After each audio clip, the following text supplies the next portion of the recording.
وسيف الدرع كان موجود، وسيف وحميد بالظبط، وحميد كان موجود. هو بصي، هو في فرصه لعيبه زي دي، يعني مهاب ممكن يبقى عنده نفس الفرصه اللي عندهم كانت في كاس العالم اللي فات تبقى عنده في كاس العالم ده. هي بتبقى خلاص، هم اللي حصل اللي في 98 مواليد 98 و2000 كانوا لسه راجعين من كاس عالم، وفريق واخد ثالث عالم وفريق واخد اول عالم بالظبط.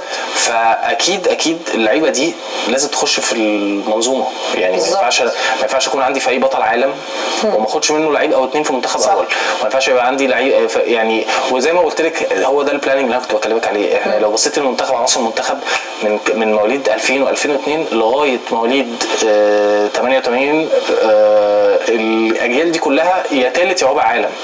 يعني 2000 اول عالم، 98 ثالث عالم، 94 كانوا رابع عالم، 90 احنا كنا رابع عالم، 88 كانوا رابع عالم. فخلاص لما الاجيال كلها تبقى في التوب فور في المنتخبات الناشئين والشباب تقدري تعملي توليفه كويسه في المنتخب الاول، ويجي كل سنتين تدخلي 2 لعيبه كمان وتدخلي 2 لعيبه كمان. هو ده اللي بيحافظ على مستواكي في الاربعه اللي فوق. صحيح. طيب خلينا نروح لباراندو.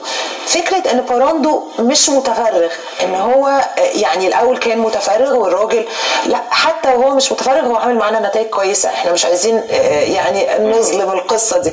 والمدرسه الاسبانيه في اخر فتره، يمكن كنا حتى كان معايا كابتن هاتلر في الحلقه اللي فاتت وكنا بنتكلم انه يمكن مر علينا المدرسه الفرنسيه والروسيه والالمانيه، بس انا بشوف ان يعني اكتر المدارس اللي نجحت معانا سواء على مستوى المنتخبات او الانديه المدرسه الاسبانيه بشكل كبير. يعني مدرستها كمان بقت واضحه جدا على حتى اللعب في الدوري المصري والسرعه والطريقه والثنائيات وفاست بريك، مش نفس بقى عارف انت فاكر زمان كنا لازم الخطه لو ما كملناش الكابتن يزعق من بره اللي هو من الوينج ليفت للوينج ليفت. طب ما هو في مكان فاضي ممكن حد يخش، انا قلت تكمل الخطه من الاول للاخر.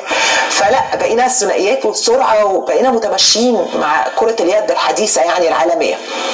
ولكن فكره ان هو دلوقتي مدرب مش متفرغ، انت شايفها ازاي؟ بص، هي اكيد مش ميزه، يعني مش هقول لا دي ميزه اللي هو مش صحيح. لا، هي اكيد مش ميزه اكيد. هو بقى الموضوع هيقدر اللي هو في الفتره القليله اللي هو يجي ويعمل التوليفه اللي احنا بنتكلم فيها زي ما عملها في كاس العالم اللي فات.